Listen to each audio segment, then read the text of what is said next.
so many things to talk about.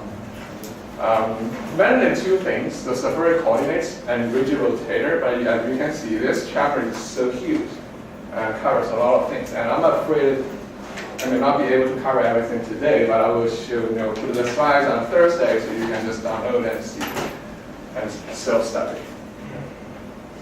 So the first one we learned in this chapter is the spherical coordinates. It's a new thing. Perhaps it's a new thing. Have you used this one before? Yes. Oh, that's okay. All right. In last chapter E, we have used that, and we know the spherical coordinates is actually set up based on the Cartesian coordinates of x, y, and z direction. But in spherical coordinates, we have a different one to describe the location. The first thing is we can measure the distance for that point between that point and the origin point, and we define the distance as the r. And then we can measure the angle between the z-axis with arrow here, and we define as theta. Theta is from. So here the very important thing is from the positive z-axis part. So not from here, but from here. Okay, always from the positive direction of the axis and going to the arrow here. Okay, and you measure the angle here, and always choose the smaller one. Okay, so actually from here, and we have another one is from here, so we choose the smaller one here. And also, if you follow exactly the definition here from positive z-axis, you always get a smaller angle here. Okay, this is the second one, and the third one is you do a projection. You project on the xy plane. Okay, and you will get another. So this arrow is projected on the xy plane, and the angle between the x-axis, also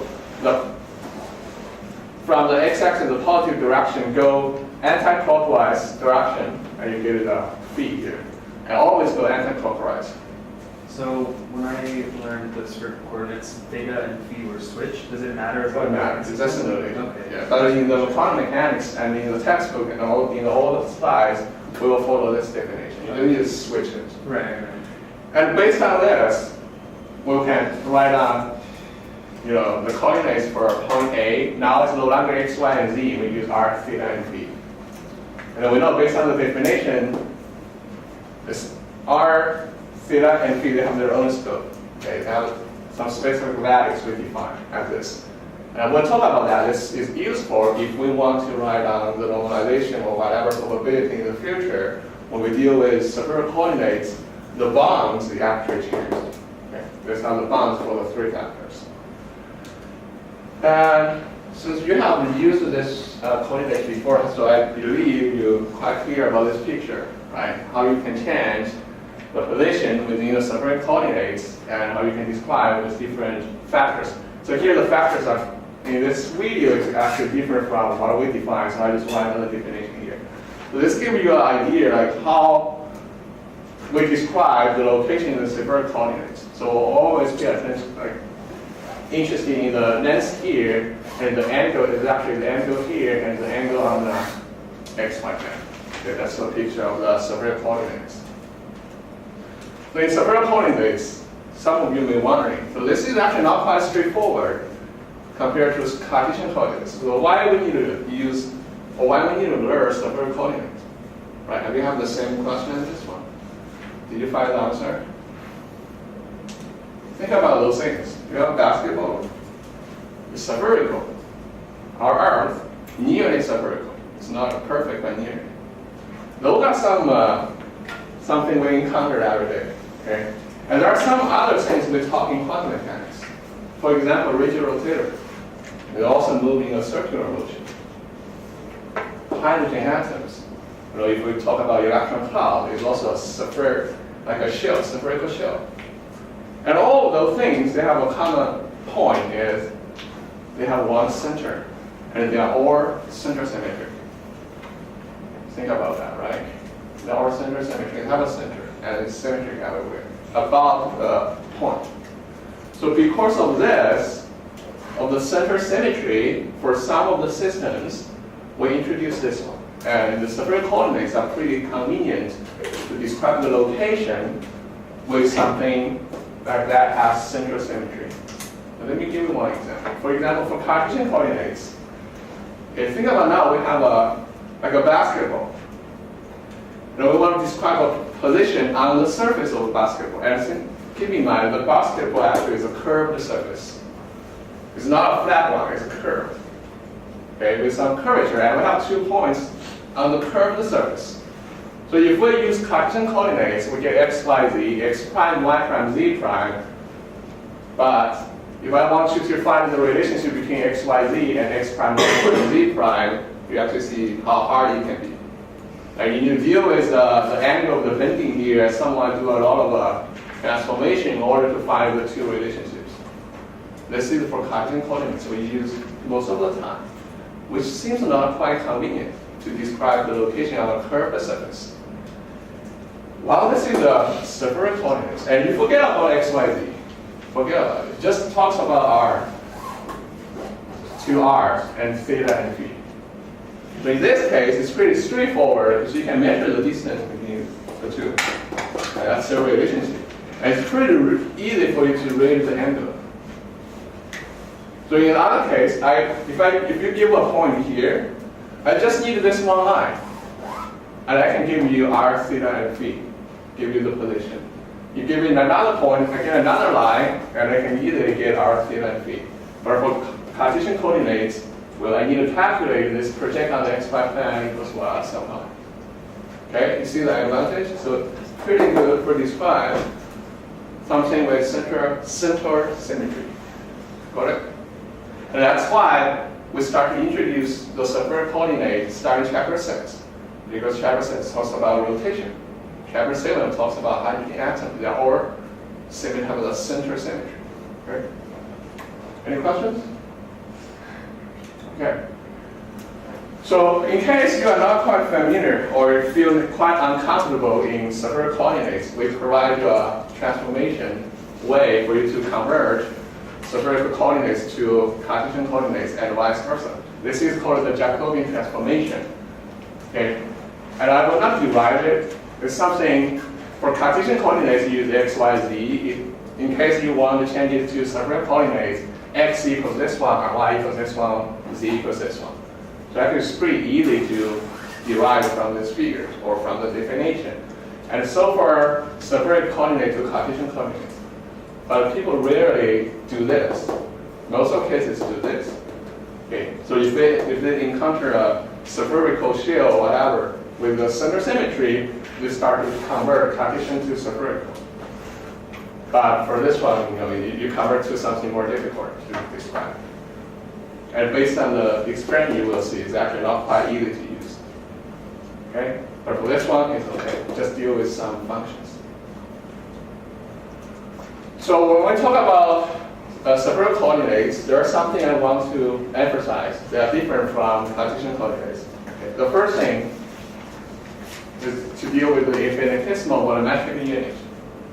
Okay, we use a lot, right? You do the integral, you do dx, dy, dz.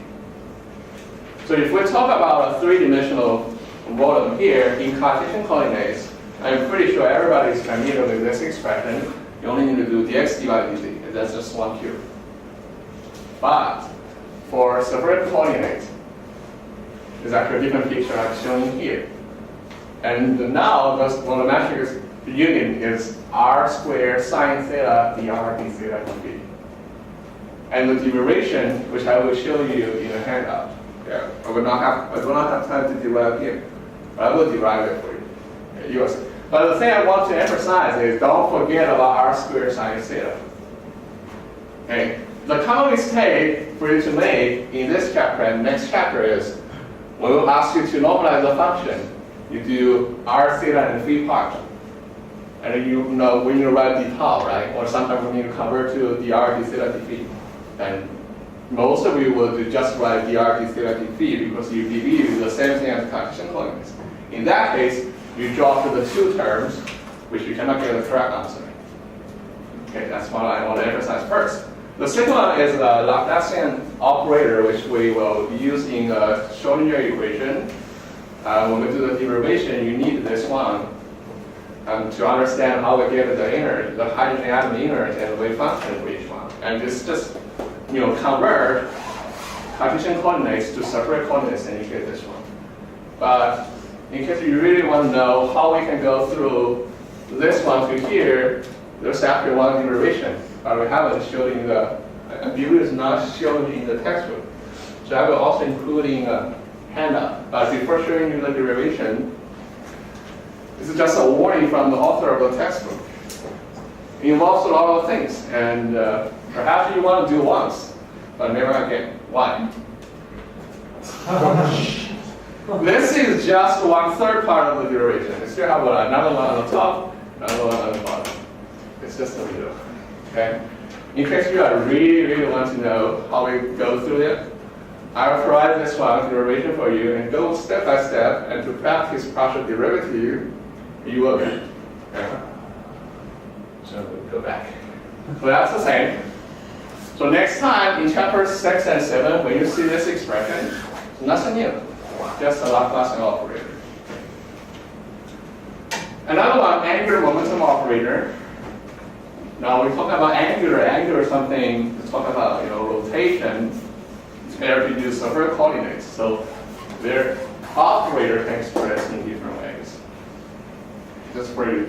Well, we will not ask you to write on this. If we have some questions related to those three operators, the definitely will give you the definition here. Okay, so you don't need to worry about the expression. Okay? So any questions? Before we leave this part, this section, I want to do one exercise. So please describe the following functions in spherical coordinates, not in Cartesian coordinates.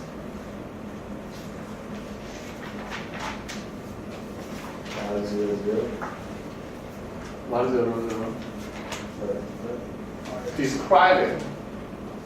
It looks like what? Say r equals 5, it looks like what? Going along the x-axis, 5 units. So r is divided by distance between the point with the origin point. So everywhere equals 5, right? Without any restrictions from, this is A, is A part, they're not the same, okay? Just for A's individually. A, r equals 5 without any restriction from theta and phi part. What should the function look like?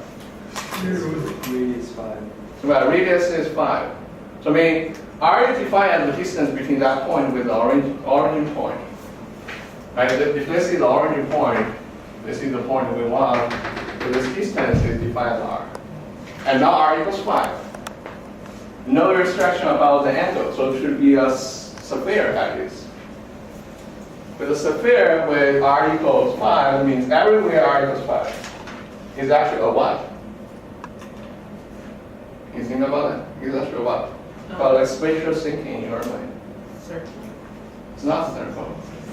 It's 3D, so it should be form of what? Oh, sphere. A shell, a spherical shell without thickness. Just r equals 5 at that point. So it's a shell, pretty thin shell. For the picture? Okay. So it's actually, and you do a 3D, so you do the actual shell. B, theta equals pi over 4.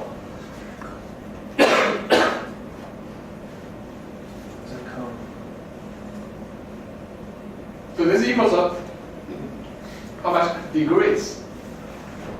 Pi over 4 equals how much degrees? Pi equals how much? 45. 180 degrees, right? Divided by 4.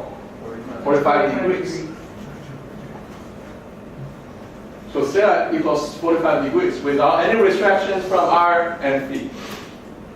Remember what is theta? It's something like that, right? And now the theta is fixed to 45 degrees. No restriction about r. No restriction about phi. So we'll form a what? A cone. That a cone and facing down. To rotate like that. Okay. C, phi equals pi over 2. Question for the phi, or the theta, there's never going to be a negative value. Yes. There's no restriction. No restriction means follow the bounds there. Phi equals pi over 2. Pi over 2 equals how much degrees? 90 degrees. Where's the phi?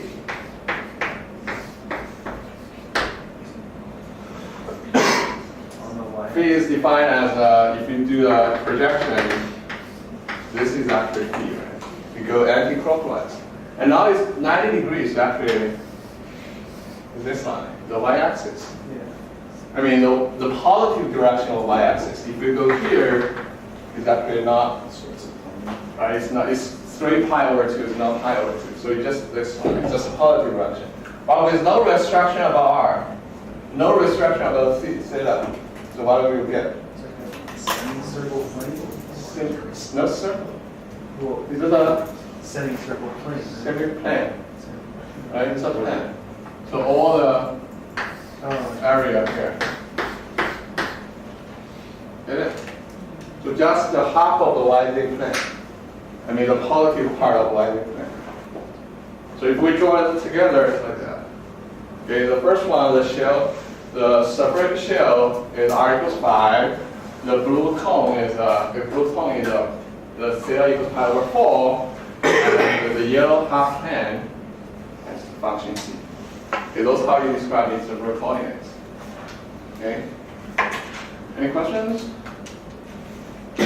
All right, so that's, and if you still feel rusty about this coordinates, we'll provide you a website which you can play on the website and see, you change the different r, c, and phi, you will get different figures. So you can go ahead and play it on this website. And also in Math Chapter E talks about this coordinates. Okay. So then we talk about radial rotator as a big chapter for this class. Again, when we talk about any microscopic system, I want to take a look at the classical pictures. Okay, for a radial rotator, in your mind, you have this, I can highlight the image. We have 2 atoms on the 2 ends, and they're bodied by a chemical bond. And one with a different mass. If we have different masses, you have the center of the mass will shift. It will not just locate on the middle. Okay, in the middle, it just shifted to the heavier one. And we can measure the distance between the two. It follows a balanced condition, like what you learned in physics. Okay. But this is not the picture of radial rotator. When a radial rotator, we need to convert to something with some key assumptions. Do you remember what are the, actually I think 3 key assumptions for a radial rotator? Bond doesn't change. That's one. The bond length doesn't change, so it's radiated. Sort of things. You remember that? Okay, actually this is a picture. Okay, the first thing is the 2 atoms, they're point mass. You don't need to worry about the volume. So the first one, point mass, indicates no volume. I mean, no volume of the 2 atoms on the end. Okay, they're just point. So you don't need to really worry about the radius of the 2 atoms here. The second one is they have fixed bond lengths. The bond length does not change. So that's actually exactly corresponds to the word rigid. So that indicates no vibration, right? And once you vibrate, you change the bond length. So they just rotate, pure rotation. And the third one is free rotation. That indicates what? No what? No potential energy. Okay, free motion is defined as without potential energy. Same thing like particle in a box. I will put a particle in the box, potential is 0, so it's a free motion within the box. Same thing here, free. Okay? So again, we made assumptions. They are idealized models for radial rotators. So there's no radial rotators in reality. We just have some approximations. And actually we saw today, they have different things. Actually the boundaries can change. That's one thing. And they can vibrate while rotating. We talked about today, right? So anyway, this is idealized model. So this is the third idealized model we used in this course actually. Okay, the first one is what? The first idealized model. Particle in a box. Oh, that's not ideal one. Way back to the beginning of the class. Hydrogen black body. Black body. Oh. Second one, harmonic oscillator. The third one, radial rotator. Okay. particle in a box is just about just a system, an imaginary system. It's even not a, well, you can see the model, but it's not quite idealized, I think. Anyway, but for your reference, okay, idealized model never exists in reality. And we'll talk about energy. Right, with deriving class, kinetic energy can be expressed as 1/2 mu v squared. So here mu is reduced mass. We convert the two atoms to just one atom with the mass of reduced mass here. Okay, then the two body problem becomes one body problem. And also you can use different things to express it. So I label in different colors. They represent different things. So the red one is moment of inertia. Okay, inertia is defined as the reduced mass times r squared. R squared is actually the let's see that. It's actually the boundness. We talk about the two diatomic molecules is actually the boundness. The second one is angular momentum. Okay, O equals the mass times velocity times r squared. So not r squared, just r. Okay, just for your reference. So you plug in the differentiation into it, they will all reduce to the first one. Second one, potential energy equals what? 0. Why? Free rotation. Based on the definition of rigid rotator, right? The second assumption is free rotation. Sorry, the third one. So the potential energy should be 0. So then total energy will be what? Equals what? Equals kinetic energy. So it's two the same. And those are for classical pictures. Okay, they're not based on this equation. You cannot see actually it's quantized or not. So why we get a quantized energy level? That is because we use the Schrodinger equation. In this case, again, we use Schrodinger equation. This is the general form, and for the specific part for this one, looks like that. So pay attention here. We draw the potential energy term before potential energy is 0. So we'll only need to care about the kinetic energy operator, which is this part. Operate on the wave function, give you the total energy times wave function. And you can also solve this equation, which we do not require in this class, and eventually you will get energy states and wave functions. Again, it's the same thing as harmonic oscillator. But in this one, we have a spatial name for the wave function of rigid rotator. So after the derivation, you will see wave functions only involve the theta and phi in the spherical coordinates. So only talks about the angle. So they have another name for spherical harmonics with a notation like that. We will talk about it later. And here, m and j are actually two quantum numbers. Okay. Okay, so let's get first into the wave function. The harmonic oscillator, the spherical harmonics. Based on the lecture, we derived that in order to solve the Schrodinger equation, we need to do this job. We split the y part. Initially, it contains two variables, theta and phi, and now we change to two parts.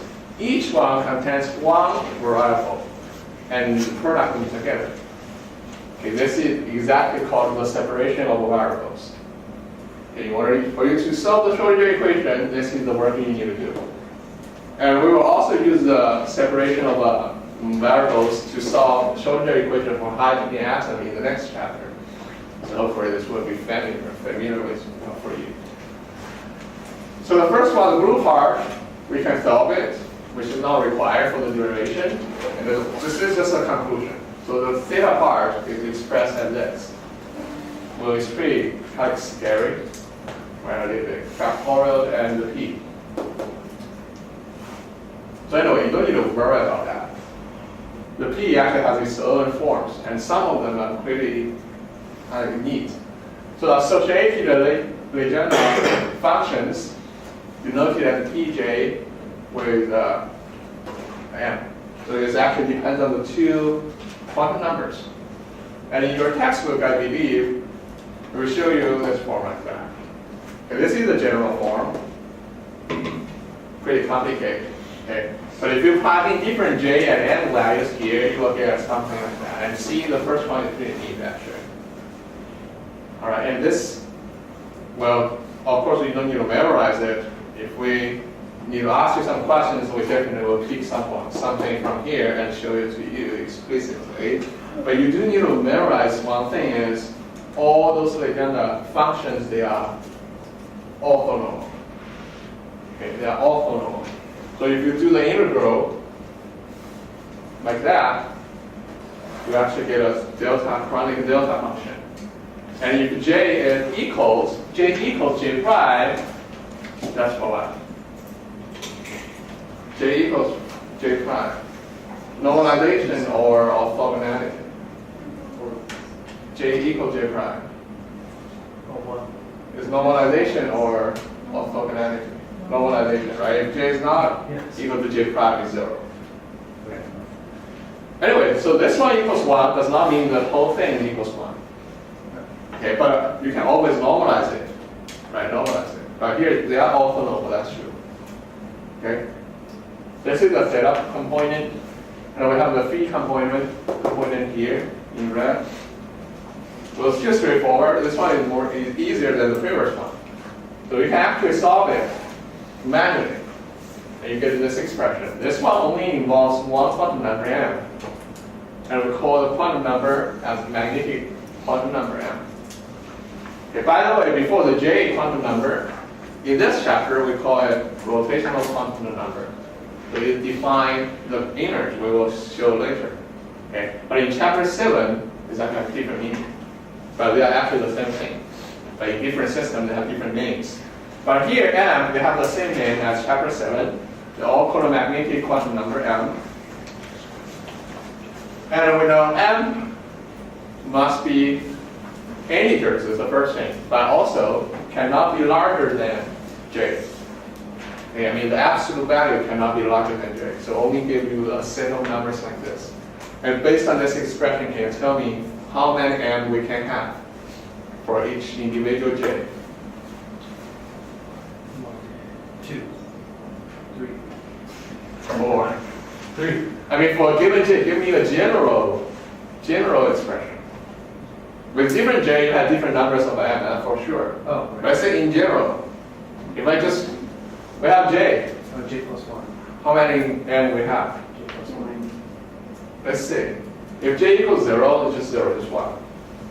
Right? If J equals 1, we have 0 plus minus 1, we have 3.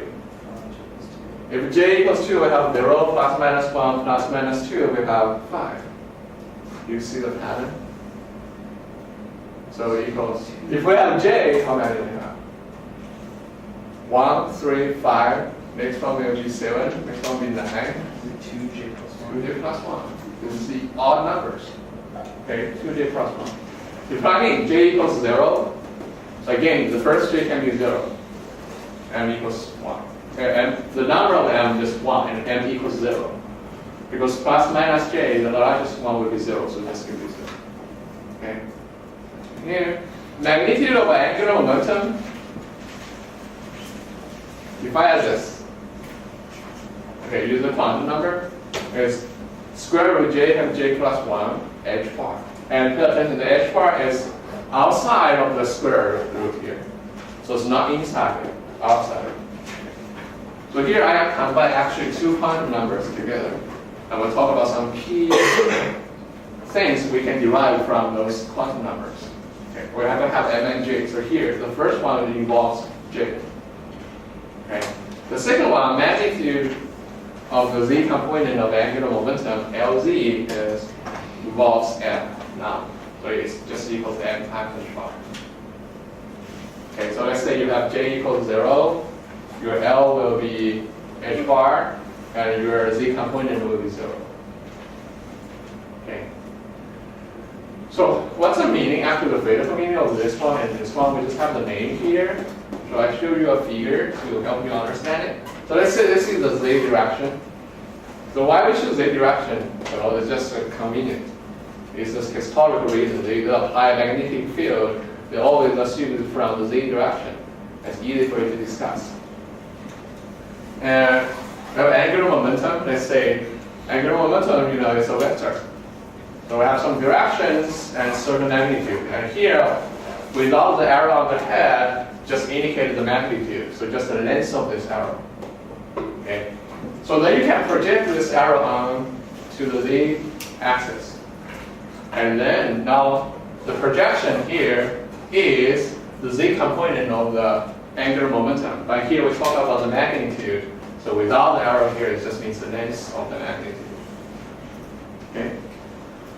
And we will use this one actually in chapter 7 to describe the wave function or the electron orbitals of hydrogen atoms also. Something from this. Okay, you can actually draw why some of them are dumbbell. Something like that. Okay. So any questions? Anyway, any questions? If not, let's go with energy. Okay, energy. As I mentioned, energy is also quantized for radial rotator, and we use this quantum number J to describe it. J is defined as a rotational quantum number here. Okay. So the first part is actually a general form. But sometimes we will reduce this part in red to just a letter B. And so here, letter B is defined as a rotational constant. And we have Weber's units here. So for this one, the unit in the energy units. And if you divide by HC, you can convert the unit, or B, you can convert the energy units to wave number units. And in that case, we put a tilde on the top of the B to indicate this one involves wave number.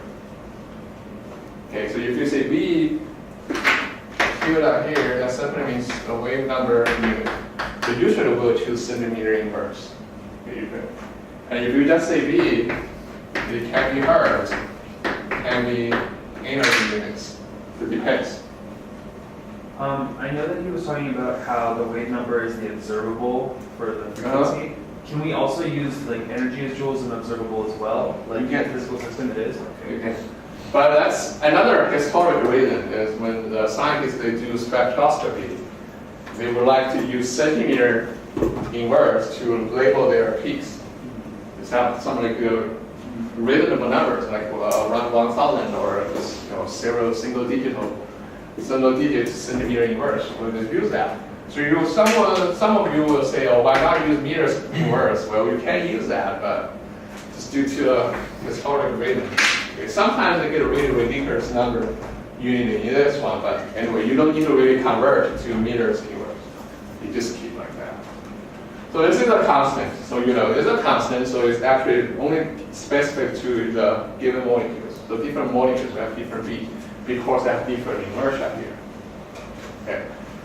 And J, what I mentioned, is a rotational quantum number. And again, the smallest J number can be 0. Okay, the smallest vibrational quantum number can be 0. The smallest the quantum number for energy level in particle in the box is 1. Okay, that's the difference here. Okay. Degeneracy, do you still remember what's the meaning of degeneracy? We'll talk about in chapter 3. What does degeneracy mean? Different combinations of column numbers have equal energy levels. Yeah, that's the definition for degeneration. But what exactly the degeneracy? So let's go back. Everybody clear about degeneration or degenerate? If something A and B, they are degenerated. What does that mean? It implies, let's say the energy degenerate. So simply means the energy for the two states, the two different states have the same energy. So two or several different states, quantum states have the same eigenvalues. We call all those states they are degenerate. Okay, and the number of those degenerate states is defined as degeneracy. So here simply tells you the number of degenerate levels.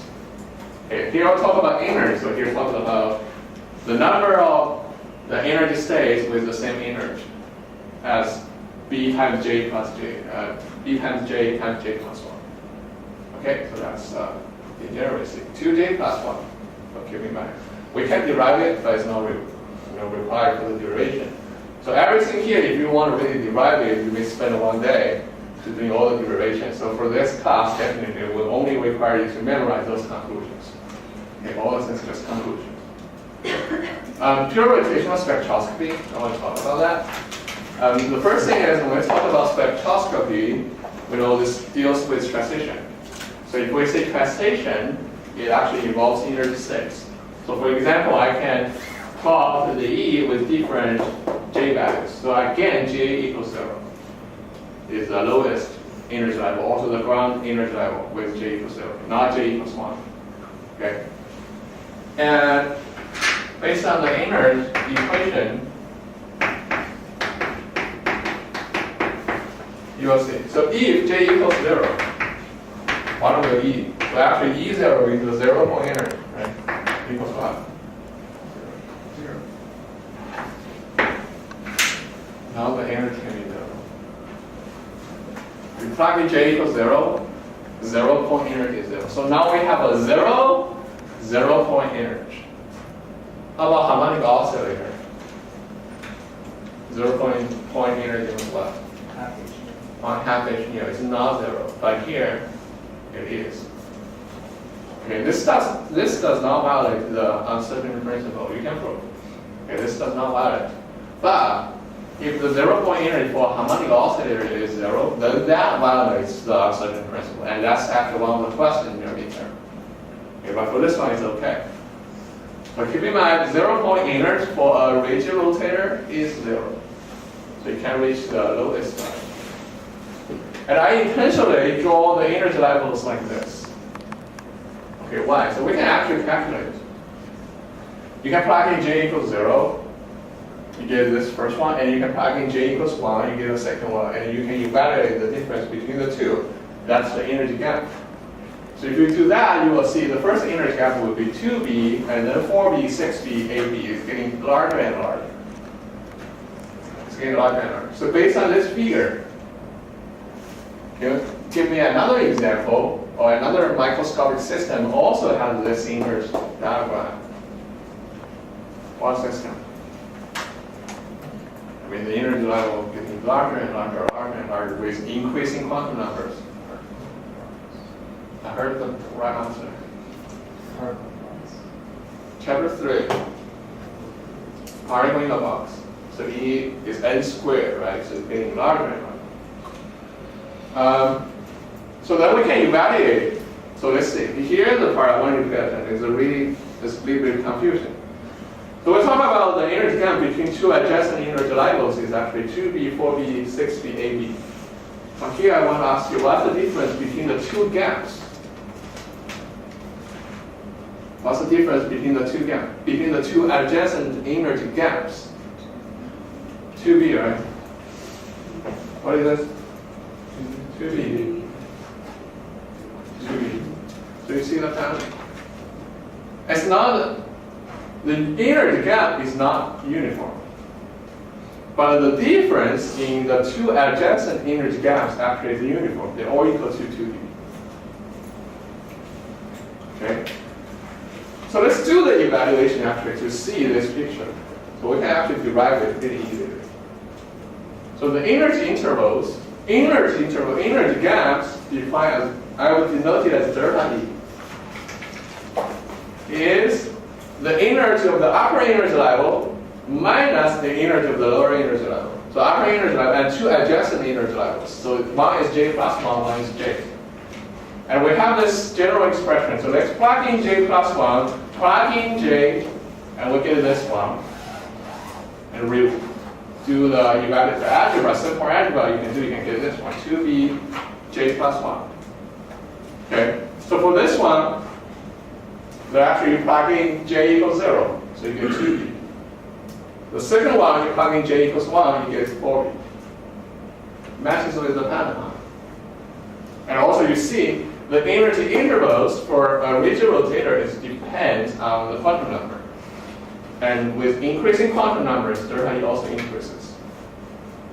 Okay, so that's this picture. But then what's 2B here? Well, here, pay attention. This is an interval of energy interval. It's delta E. Okay, so here the delta, if you If we have a chance, we can talk in the thermodynamics, actually, that we use a lot of delta function. So delta is actually tells you the difference. So delta something tells you the difference something. So here, delta E tells you to evaluate the change in delta E. And now, delta E is delta EJ plus 1 minus delta EJ. Okay, it's the energy gap for the first, the upper energy gap minus the lower energy gap. Okay, the expression is like that, and we know delta E expression is like this.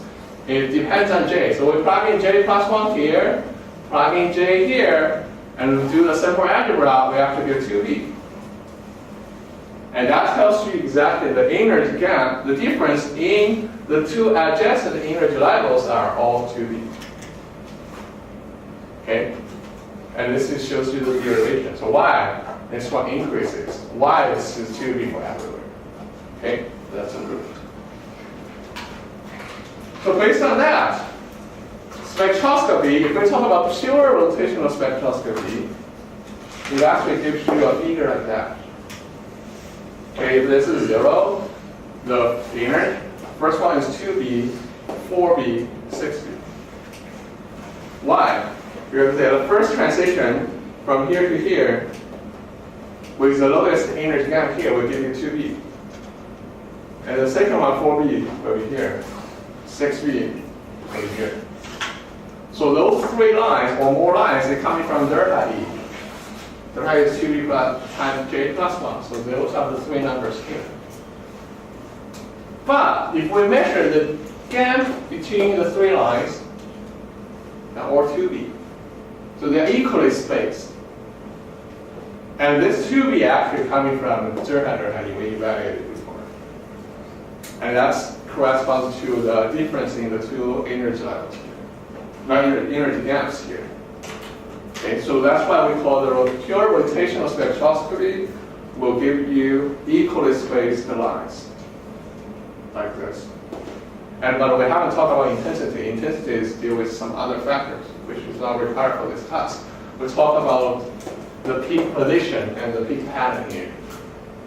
Okay, makes sense? I know this is a little bit tricky. Okay, it needs some time to digest. So then we'll talk about selection rules, since we mentioned transition. So now average transition is allowed. So something like the harmonic oscillator we learned before. Same thing here, we have some restrictions. So this restriction for rigid rotator comes from the inner growth called the transition dipole moment inner growth. Well, it's not required, you just need to know there's something like that. And there are actually the first part and second part and some analytics here. They define three different restrictions. So the first thing is we should have non-zero permanent dipole moment. Simply means the mu 0 cannot be 0. Okay, you shouldn't have a zero permanent dipole moment. For example, for hydrogen gas, hydrogen molecule edge. What's a permanent dipole moment? Permanent dipole moment means without stretch, without rotation, without what, just stay there. What's a dipole moment for hydrogen molecule? Any charge separation? So this hydrogen gas cannot give you pure rotational spectroscopy. Okay, there's no spectroscopy for pure hydrogen molecule. But here again, if you search the literature, you will actually find the hydrogen gas rotational spectroscopy. This is because something later we will see. The first thing is it coupled with vibrational transition.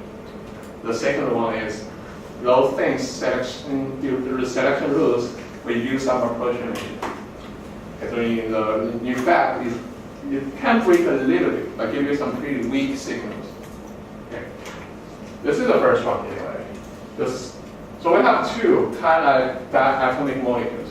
So can you tell me which one can, in theory, can potentially give you pure rotational spectroscopy while another, no chance? The heteronuclear. This one, okay? Because the permanent dipole moment is not zero for heteronuclear diatomic molecule while this one. So do you still remember the selection of harmonic oscillator? deals with dipole moment is what? What's the selection rule for dipole moment of a harmonic oscillator? The dipole moment must, what is the verb? The dipole moment must change. Okay, the dipole moment must change. So for harmonic oscillator, for vibrational spectroscopy, well, you really need to review it. It talks about the change. So it does not care about whether you have a permanent dipole moment or not. Because once you vibrate, the molecule might be able to create some dipole moment. In that case, it can still show you the vibrational spectroscopy, but will not show you the rotational spectroscopy. For example, carbon dioxide. If it will not stretch, will not vibrate, what's the permanent dipole moment? Zero, right? It's from 0. But how about delta U if it's stretching this way? So it's stretching this way. Will the dipole moment change? So this molecule will give you vibrational spectroscopy, but it will not give you rotational spectroscopy. Okay. Second one, magnetic quantum number should not change. So let's talk about like transition. So delta n should be 0. Another quantum numbers requirement is delta j must change 1. So here's the same thing, harmonic oscillator. For harmonic oscillator, also the vibrational quantum number could only change 1. So here again, you could only change by 1. So go one step. Go up or go down, depends. Okay, so remember this question we talked about last time? And actually, if you understand this part, you will figure out that this turbine does not make sense. It's a pretty bad example. I want you to forget about it. Okay. It's a pretty bad example. So actually, we should C and D. Well, it will still not show you the rotational spectroscopy because the permanent dipole moment is 0. Okay, forget about this. So then I'll talk about pure rotational spectroscopy, and we will go one step closer to the reality is the vibrational rotational spectroscopy. So actually the two spectroscopy, they usually couple with each other. So that's why I mentioned it. So in reality, translational transitions or scale translations, this means a rotation. It means a rotational. Rotational transitions are accompanied with vibrational transitions. Okay, the two are going at the same time. Okay, I want to ask you a question, why? Oh, this deals with the picture. If you have a textbook, we talked about today, actually, this morning. The energy levels, do you remember? So this is for harmonic oscillator, the oscillation, right? The vibration. How about rotational energy levels?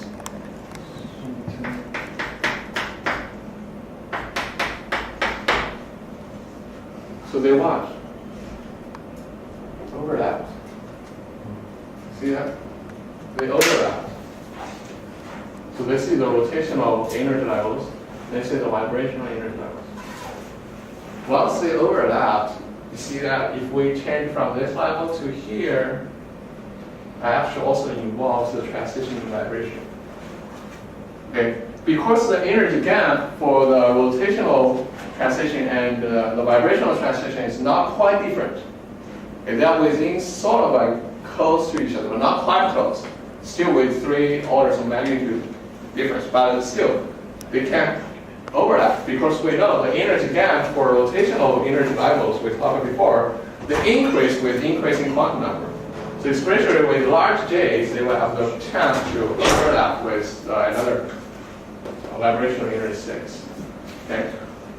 So for harmonic oscillator, rigid rotator approximation can be used here because it involves 2 transitions, one for rotation, one for vibration. So each one we have this their own idealized models. So we can apply it here, and we can evaluate the energy.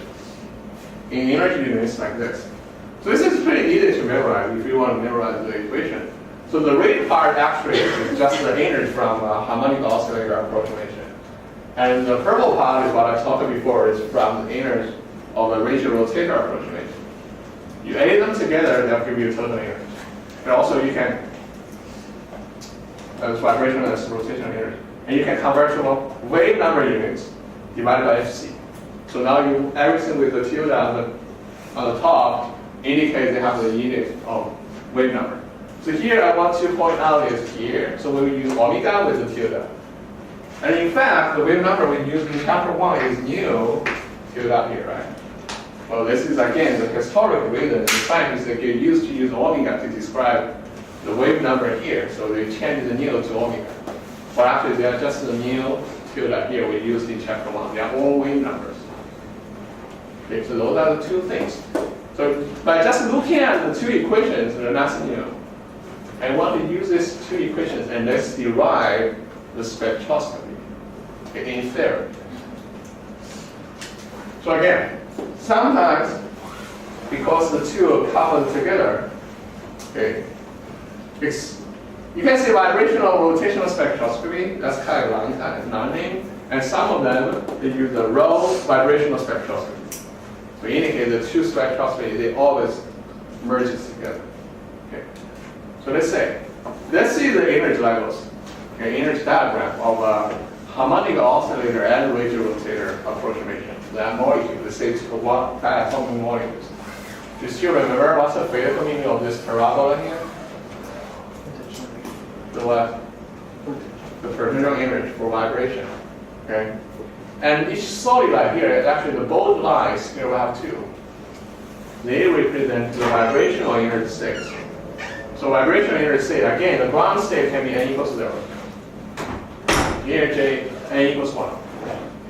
And for each n, there will be several rotational energy states accompanied by. So here will be J equals 0 for the first line, J equals 1, J equals 2, J equals 3. The energy gap increases with increasing quantum number. Same thing for n equals 1.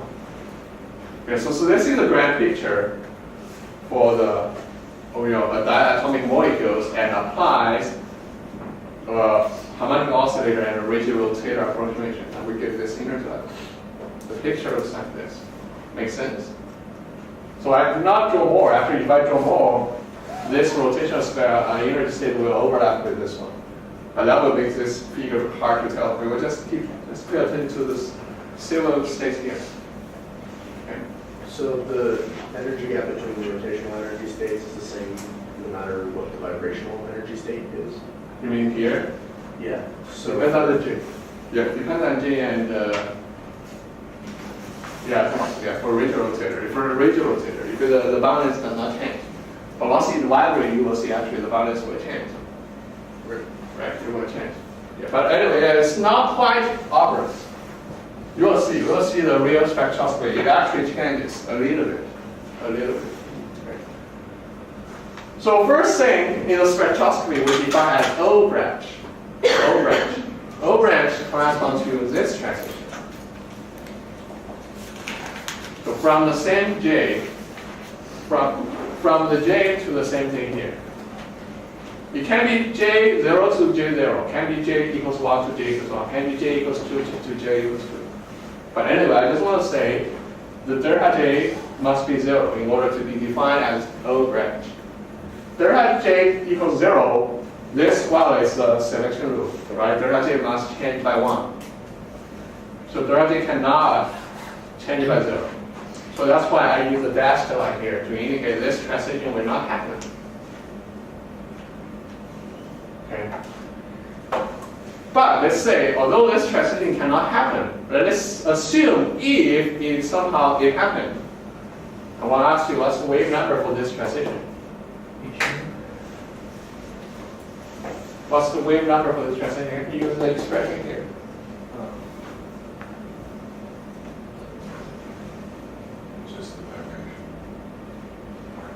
Just vibration point. So wave number will be 1. So J will not change. So think about that. E equation is E from, let's use a higher one. So n equals 1 to j equals 0 minus n equals 2 to j equals 0, right? That's it, sorry, n equals 0, right? You plug in n equals 1, j equals 0 to this expression, minus you plug in n equals 0 and j equals 0 to this expression. Now what do you get? Do it quickly in your mind. Algebra. VH new, isn't it? The what? It's just, or This one equals what? H new. H new. We don't have H here. We don't have H here. Use this equation. Use this equation.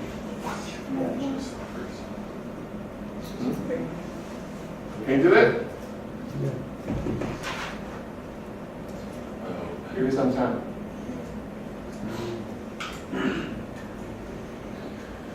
Oh, it's the omega of the spherical line times 1/2. First, 1/2. No 1/2. Oh, right. Think about it. If 1/2 minus 1/2 make it go away. Go away. Like this. And that's in wave number, so that's what I want. Wave number equals omega theta. But keep in mind, this omega theta will not show up in the spectroscopy because in the wireless selection rule. But we have a line there, actually a missing line there. We'll show you the figure. Okay. Another branch defined as R branch. Now R branch defined delta J changed by 1, but increased by 1. Okay, increased by 1. So let's, for example, I have a several transitions here. From J to 0, from J equals 0 to J equals 1, from J equals 1 to J equals 2, from J equals 2 to J equals 3. And also you can go back as well. You can go from J equals 2 to J equals 3, J equals 1 to J equals 2, those things. Okay, I just showed you the absorption. I mean the promotions only go up, and also can go down, just keep in mind. But the only requirement is delta J must increase by 1. So that could be within the same vibrational Really here? energy, right? Yeah, also can. About that, if we go this transition, the energy will be quite lower, quite smaller compared to those things. Actually, in the spectroscopy, it's shifted to some other gauges. Okay, and in spectroscopy, what I'll show you later is actually according to delta n equals 1. Okay. So those are 1, 2, 3 transitions. And my question is, what's the wave number difference between transition 1 and transition 2? Also give you this equation.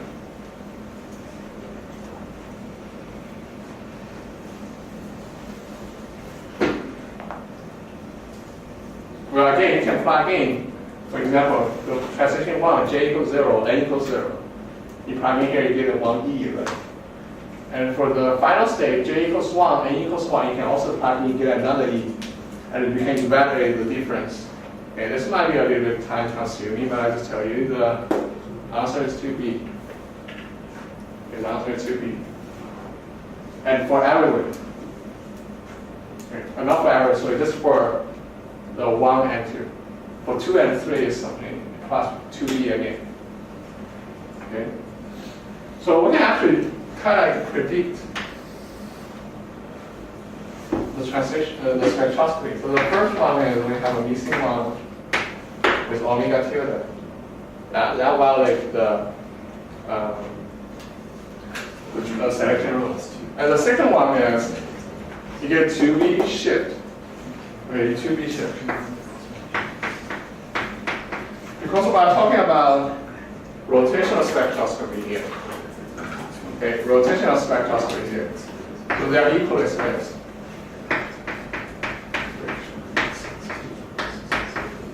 And more.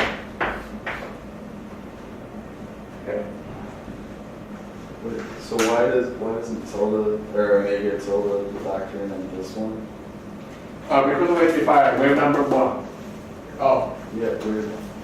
Oh, actually, there's one. Sorry, I made a mistake. There's a omega Omega tilde plus 2b. Okay. 2b tilde. Yeah, omega tilde plus 2b. It's not just 2b. Yeah, I think I changed the last year, but somehow it still keeps like this. Okay. That's why I feel a little bit weird when I say this one. But anyway, you see that this one will give you omega tilde plus 2b. This one will be omega tilde plus 4b plus 6b plus ab, the equal space. Cool. You can try 2 and 3. But that picture would just be 2B, 2 distance, unless you Yeah, that's this one. a major point. Yeah. Okay, so that's the R branch. And for P branch, well, just change the delta J. We know delta J must be plus minus 1. So for plus 1 is R. For minus 1 is P branch. The P branch now has something like those things. J equals 1 to J equals 0. J equals 2 to J equals 1. Sorry, to J equals 1. You just lower by 1. Okay. And in this case, also you can evaluate the wave number difference between 1 and 2. And I believe I'm going to think again. It should be omega tilde minus 2b prime. Okay, and then that will be like this. Alright, so the first one is 2b. And the second one will omega minus 4b, another 2b difference. So it's not quite equally spaced anyway, but you know the idea is like that. Okay? Should it be omega minus? Yes, we omega minus. I will change it after the section. Okay? Should we form this picture? That's kind of like a spectroscopy we can predict from these energy levels. So the real one looks like that. Okay, the real one looks like that. But let's say first thing, this whole peak, if you step back from a really, really far away place and you watch this, you will see actually there's actually a peak there. So the huge peak, the bottom here, corresponds to a vibrational peak. That's because you change the vibrational number from 0 to 1. That's one transition after. So that's the vibrational peaks. Okay? And the middle one, you can see there's a gap here, this gap here. This middle one seems to have 2 times of the gap here. This is because we're missing a peak in the middle. And that peak is the O branch. Okay, that violates the selection rule, so will not show up in the spectroscopy. That's actually O branch. And for all the parts here, they are almost evenly spaced, like 2B, 2B, 2B, 2B, 2B. Not quite, but anyways, it's good enough. So those are the R branch, and here are what? P branch. Okay, omega observed is smaller than the omega tilde here is P branch, while this part is R branch. Okay, same thing here. R branch and P branch. Okay, any questions? And peak assignment. For each peak, actually you can tell the change in quantum numbers. Okay, for example, this peak. So first thing is, when you know this peak is located forcing the P branch. And for P branch, we know delta J must be what? Minus 1. But now we know this is a vibrational also transition as well. And what's the delta N? If this is absorption, 1. Change by 1, right? From 0 to 1. That's the transition for vibrational thing. Okay, but the thing is, well, if I tell you this is the ground state, 0 to N equals 1. But here is J equals what to J equals what? Now you need to think. So this is the first line, let's say, if we're coming from right to left. This is the first line that adjacent to the missing line here. We know the missing line equals delta J equals 0. So the first one will be, what I was talking before? 0 to 1. Then 0 to 1. Okay? So the first image, first log, so we have a log of J equals 0, J equals 1. Another one is still J equals 1, J equals 0. We know the first one, we started from J equals 0. We go up, we cannot go to J equals 0. That's the missing line. And then the first one is, you change by negative 1, so from J equals 1 to 0. That's allowed. That's your first one. Okay. So this one is 1 to 0. So then based on that, you will see if we are asked you to assign the peaks, within the P branch, the number of the number, if you number each peak, so the first peak, the first, actually give you the first quantum number of J. Okay, so if you count the number, this is the first slide, so the transition should be 1 to 0, because delta J is -1. Okay, you choose the 1, and you know it's from 1 to 0, because delta J is -1 for P branch. Okay, then how about this one? Well, first count. 1, 2, 3, 4, 5, 6, 7, 8. And the 8 will give you the first quantum number 8. So 8 to what? To 9 or to 7? To 7, because this is P branch. Okay. Same thing here. The R branch.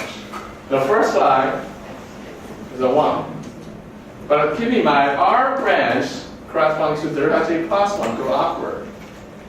So this will be 0 to 1. So here is actually the number of the peak give you the final quantum number. Okay, then another example for this peak. Okay, you count. 1, 2, 3, 4, 5, 6, 7, 8, 9. And 9 will be the final quantum number. So it should be 8 to 9 or 10 to 9. 8 to 9, because delta J is positive 1 for R branch. Okay? That can give you other peaks after to do it. And also keep in mind, when we talk about J, for all the n, the vibrational quantum numbers are all from 0 to 1. It's one absorption. Okay? And the peaking intensity pattern, you will see actually we have a maximum point, not at here, but at certain levels here. Okay, and why? This is because of the Boltzmann distribution, which we will not cover in this class, but we'll spend a lot of time in standard class. And I actually divided so you can see the handout for the pattern. Okay. And on even space, you will see here with an increasing quantum number, this term increases. The decreases, this one increases. So that's the pattern. And again, this is caused by the centrifugal effect or distortion. See handout, I'll show you the degree. Okay. I think that's so much for today. All of things. Wiring.